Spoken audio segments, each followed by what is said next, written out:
Alright guys, another day, another strength, and I'm back with another video today, another installment of the Mind Over Muscle series. And this is a critical turning point in the Mind Over Muscle series right now. We've gone through a lot of the main movements, right? And now we're going to kind of get into some of the smaller, more supplemental movements. So we're going to kind of pause here and talk about those movements a little bit. And notice how I'm talking about movement patterns and not muscles, right? And I'll talk about why in this video. But if you're trying to train these big movements, you're going to need to use some muscles, obviously, right? That's how you train the movements in the first place. So you got to ask yourself two questions when you're trying to train any sort of muscle, right? Number one is, how do we train muscles in the first place, right? So we train muscles with movement patterns, right? So like if I do this, I'm using my biceps, right? As an example right there. If I do that, flexing the triceps. And the other question is, why train muscles, right?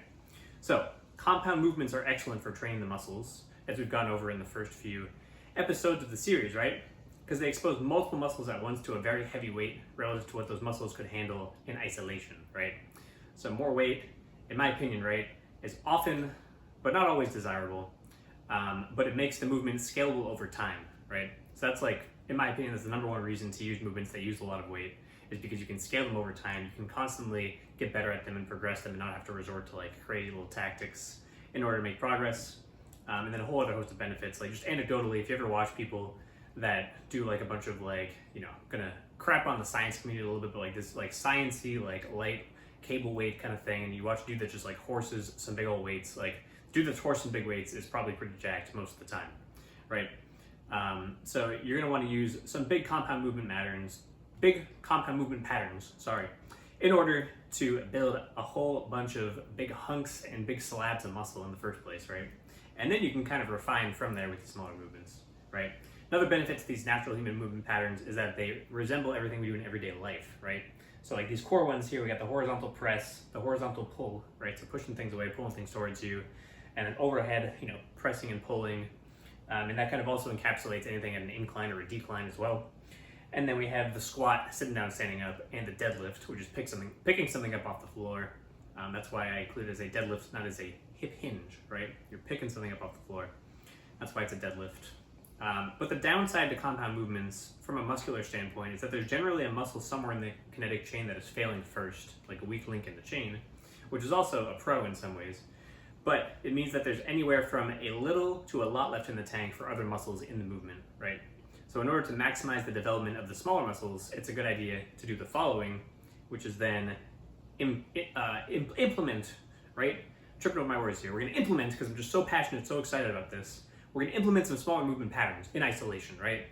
So, including smaller movement patterns, basically just using isolation exercises. And a quick note about that, there's no such thing as like a pure isolation exercise, right? There's always going to be other muscles being involved.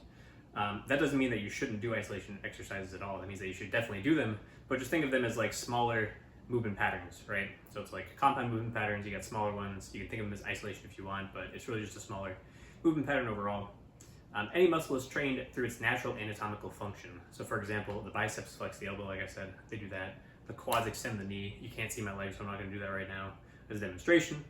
Depending on your goal, right, including some of these small movement patterns can help you develop strength and size in the desired area, right? Let's say you want bigger arms, train some curls, train some extensions, and there you go.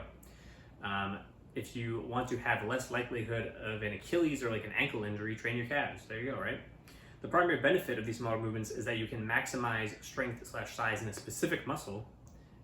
So for example, like you could do, let's say you're benching and your delts and your triceps fail first, right? Then you can go ahead and train the pecs separately and train those all the way to failure. So that way they get a whole bunch of big old stimulus, right? You'll still get 80 to 90% of your pec gains from the bench, and then you're just getting that last little like 10 to 20% from the isolation, right? Or conversely, you could train the delts and the triceps separately, you know, even beyond the failure point in the bench, so that way they are no longer or less of a weak point in the future with your bench press, right? A secondary benefit is that these movements are less stressful, so they can be performed more frequently, right? So you can just go ham on your arms, train them, you know, 4 times a week, even more than that sometimes. They also require less and sometimes zero warm-up if you're structuring your workouts intelligently, and don't require much time to do, especially if you use intensity techniques, which we'll get into later in the video.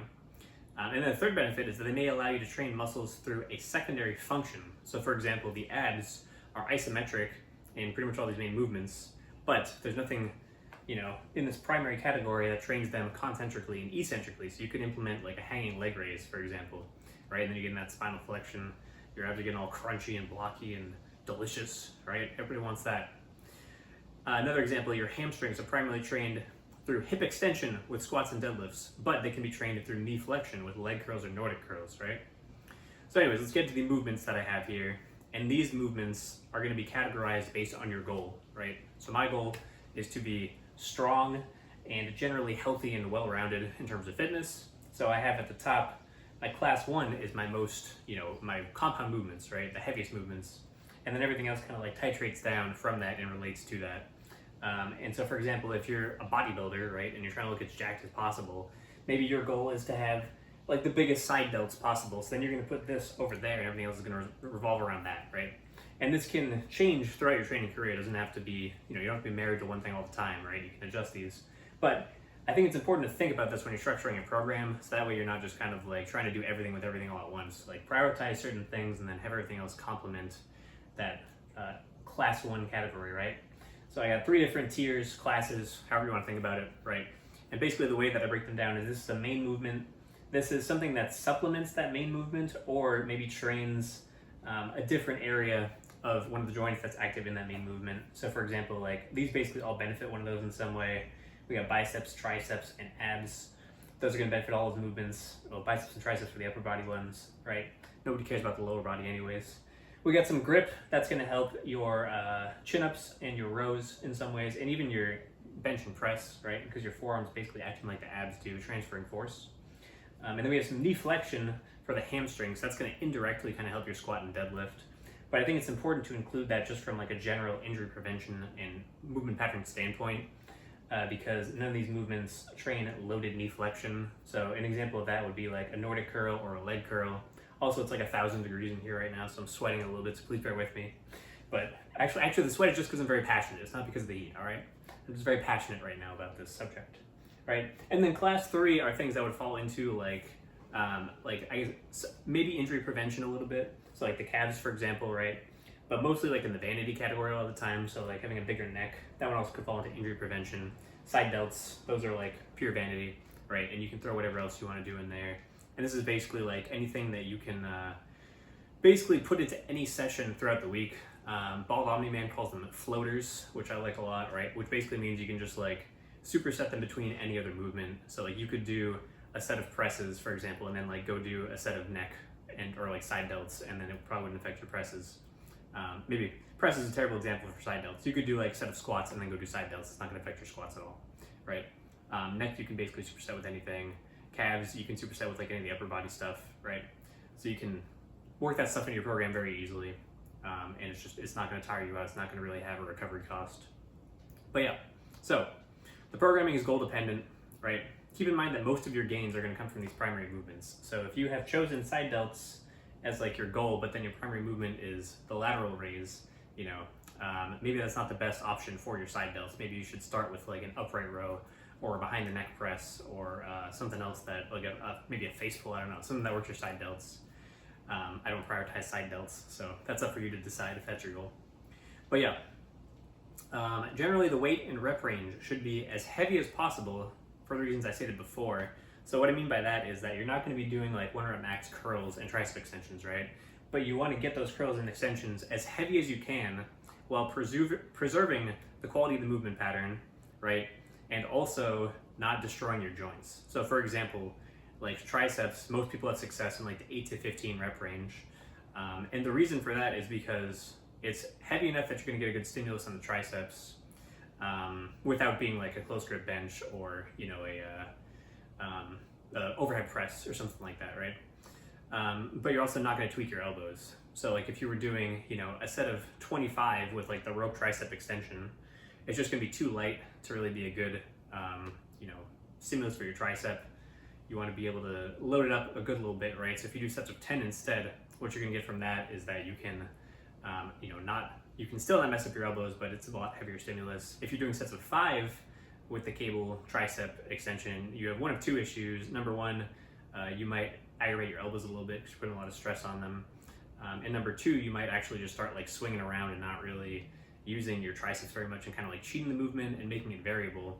And that's fine. Sometimes it has a time and a place, but most of your work you want to be consistent and, like I said, scalable before, right? So if you're, doing a very strict form for 10 reps at one particular weight, and then you add weight, and then you start like swinging around and acting like a hoot and holler and chimpanzee, then the movement has kind of deteriorated at that point. But yeah, these are general guidelines, right? So you can go above and below. Almost anything is possible if you slowly adapt to it. You've seen like they have strict curl competitions. Like just because you're doing a 1 rep max curl doesn't mean you're gonna like tear your bicep or something. I know that's a fear for a lot of people. You can adapt to whatever as long as you program it intelligently and work up to it and use your judgment. In general, less is more. So you want to start small, right, and add sets, reps, and load preferentially before swapping out movements. So like, for example, your horizontal press, you might have a bench press.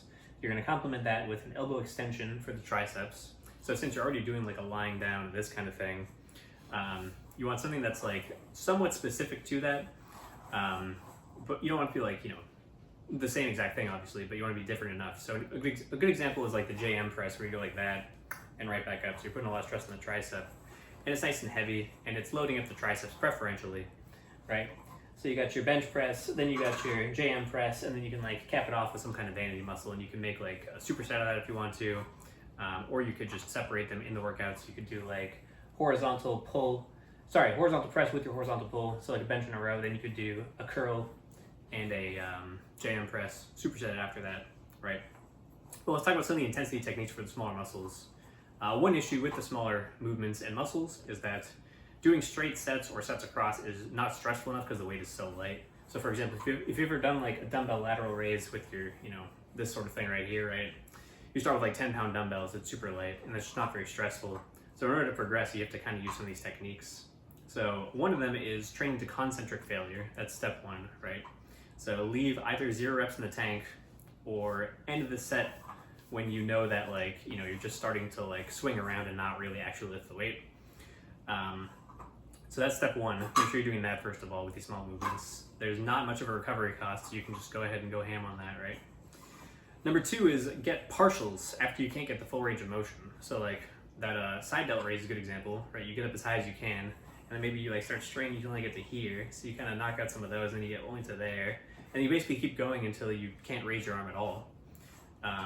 After that, another technique you can implement, this wouldn't be after that, this would be like a separate technique, you can implement them both though, is a rest pause technique. So you do a set to concentric failure, you rest like 20 to 30 seconds, do another set to concentric failure, and then you repeat that as many times as you want to basically.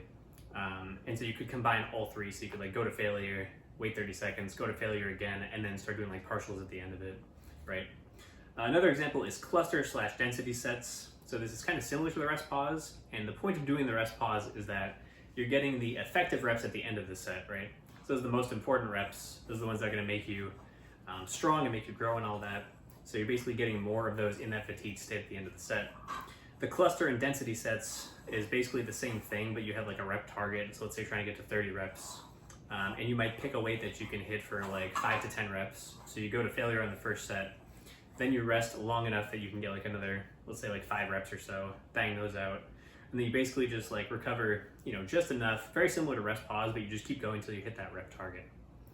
And then drop sets, which are basically you hit the desired reps at a given weight. So you have like 2 pairs of dumbbells nearby, you're doing like 10 pounds first, go to failure on that set, then you immediately grab the 5-pound dumbbells, do another set to failure on that. And then you could do the same thing and stack on top of that, like do drop sets till you are down at the lightest weight, then you could turn that into a rest pause set, then you could do partial reps at the end of that, so on and so forth, right? So start with one at a time, don't do everything all at once, right? If you're progressing, you don't need to do all this at the same time, you can just do one. And then over time, you just kind of like implement more as needed, right? So that's really it for this video. Hope you guys enjoyed it. In the subsequent episodes, we're going to be examining different muscle groups and different movement patterns from this list and kind of exploring the utility of them and getting more specific with each of these movements and how they fit in your program. Hope you guys enjoyed the video. Say something in the comments. Let me know what kind of movements and muscles you want to see in the series. And I think that's about it for this video. So see you guys next time. All right, goodbye.